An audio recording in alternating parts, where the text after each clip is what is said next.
Hi, my name is Dr. Cullen Tewell, and I am the Programming Coordinator at the Heritage Alliance here in Jonesborough, Tennessee. I was actually teaching a class on the history of Southern Appalachia at a local university, and I realized in that class and with the students that there was a lot of misconceptions about Appalachia and its history and its residents, even with people who were born and raised here. And it struck me as a great opportunity to use what we do at the Heritage Alliance, which is history and education, to clarify some things, not only for visitors who have misconceptions about the area and its identity, but also for the people who live here, and to use history to educate and empower and equip them to tackle these stereotypes whenever they encounter them in the real world.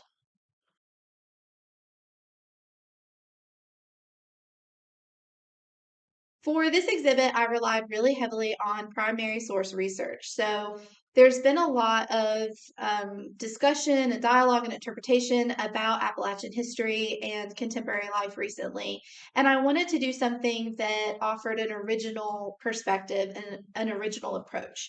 So I used a lot of primary sources, including diary entries, newspaper accounts, data sets collected by government entities, specifically throughout the 20th century, a lot of literary works from the 1800s specifically. So I tried to draw on a variety of sources, both from within Appalachia and then also from external sources that talked about Appalachia. And I think that the overlap between those two is where a lot of the conversation that you see in the exhibit came. So it worked out really well.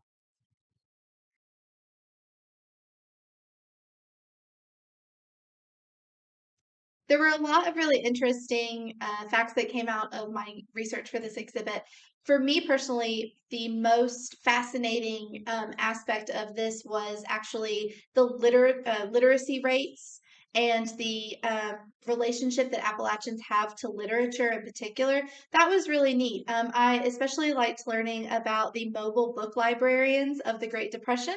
So these women that would take books via horseback to remote communities to deliver, so that folks were able to read, and communities absolutely devoured those books. They relied on those mobile librarians to connect them to the world of books, and it helped to foster a love of reading for an entire generation of Appalachians. So I thought that that was a really neat part of the history that came out.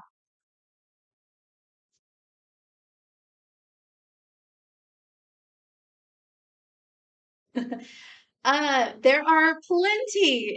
If you look at Wikipedia, there is a decent list that we did not cover in the exhibit. Hygiene, for instance. So the idea of the dirty Appalachians is one that we didn't tackle, which is really fascinating, especially when you compare it to the cleanliness and industriousness that's associated with like Western frontiers people, right? So there's this very different depiction, even at the same time, of these different folks, right? But so this idea of cleanliness and hygiene is one. Sexual perversion is another that's actually really prominent that we did not tackle in this exhibit. And I think that that's because we wanted to not only engage with uh, primary myths, but also ones that we could kind of contextualize historically and really academically and critically. And that was a little bit more slippery than I think we could tackle within the scope of this particular display. The one that I had a really hard time cutting was actually the dialect and the language of Appalachia, because there's a lot of mythology about it being Old English, or it being, is it its own language within the United States and within the English language? So if we had a ninth panel, that probably would have been the myth that we tackled next.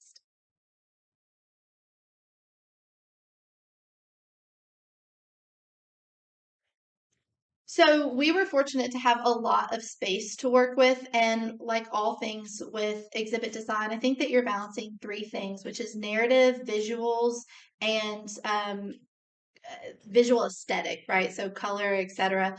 So finding the right ratio for that on a large scale can be tricky. Folks, I feel like, tend to either go really, really text heavy or really image heavy and sacrifice wordage. And so finding a balance where you're maximizing and optimizing that space and that scale without leaning too heavily one way or the other, I think is an important thing to keep in mind, especially when it's a panel only display and you don't have the benefit of complementary 3D artifacts.